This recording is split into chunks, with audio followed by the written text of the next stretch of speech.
화면 한번 봐주시겠습니까? 역대 대통령 취임 100일 지지율을 보니까 윤석열 대통령 광우병 사태라는 예외적 상황이었던 이명박 정부를 제외하면 역대 정부에 가장 낮습니다. 장관님은 국무위원 한 사람으로서 이 낮은 국정 지지 원인이 뭐라고 생각하세요? 제가 원인을 분석할 만한 위치에 있지는 않습니다만 국무위원회 한 사람으로서 책임감을 가지고 열심히 하겠다는 말씀드리겠습니다. 그 이상을 제가 뭐 분석하거나 평가할 만한 주제에 있지는 않습니다. 아, 그렇습니까? 그럼 다시 화면을 봐주세요. 여러 진단이 있을 수 있지만 취임 100일을 맞는 여론조사를 보면 국민은 공직자 인사를 가장 부정적으로 보고 있어요. 24%입니다. 장관님, 윤석열 정부의 인사는 참사에 가까워요. 낮은 국정 지지도의 원인입니다. 인사 검증 책임자로서 이 사실에 대해서 어떻게 생각하세요? 인사 검증 업무가 저에게 일차적 객관적 일차적 업무를 저희가 수행하게 된 것은 맞고요. 책임감 있게 업무를 수행하겠다는 말씀을 드리겠습니다. 위원님 잘 아시다시피 인사에 관한 국민들의 눈높이는 굉장히 높지 않습니까? 그러니까 뭐 제가 과거를 탓하자는 건 아니고요. 과거에서도 이런 정도로 이 정부에서 낙마할 만한 사안들이 그대로 통과한 경우는 대단히 많지 않습니까? 그러니까 거기에 대해서 국민들께서 높은 기준을 갖고 계시고 저희가 그걸 못 맞추고 있다는 점에 대해서 저도 국무위원회 한 사람이자 일차적 객관적 검증을 담당하고 있는 사람으로서 큰 책임감을 느낍니다. 장관님 굉장히 똑똑하신 분으로 알고 있는데 자꾸 과거 얘기를 하지 마세요. 정호영 후보자를 비롯해서 5명의 장관급이 낙마했잖아요. 100일밖에 안 됐는데 잠깐만요. 과거 얘기를 해야 되지 않겠습니까? 얘기 들어보세요. 5명의 장관급이 낙마하고 검사 출신 측근 중용도 도를 넘었어요.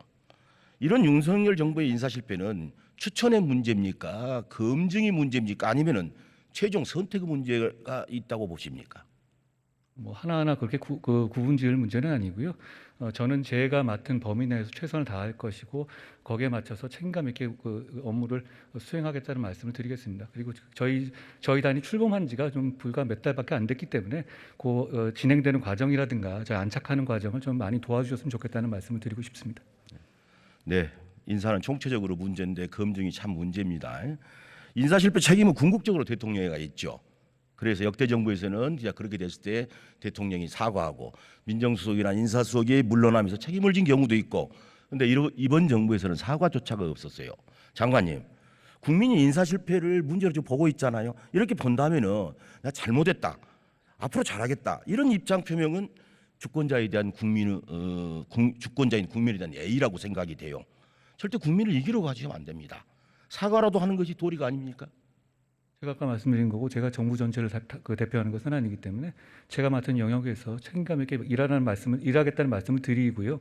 그리고 저희가 새로 시스템을 만들었는 지가 얼마 안 되니까 지금 여기 어차피 이미 출범한 이야기 아닙니까? 그러면 거기에 대해서 좀 지켜봐 주시면서 고언을 해주시면서 이 시스템이 앞으로 잘 정착될 수 있도록 도와주시면 좋겠다는 말씀 다시 드리겠습니다.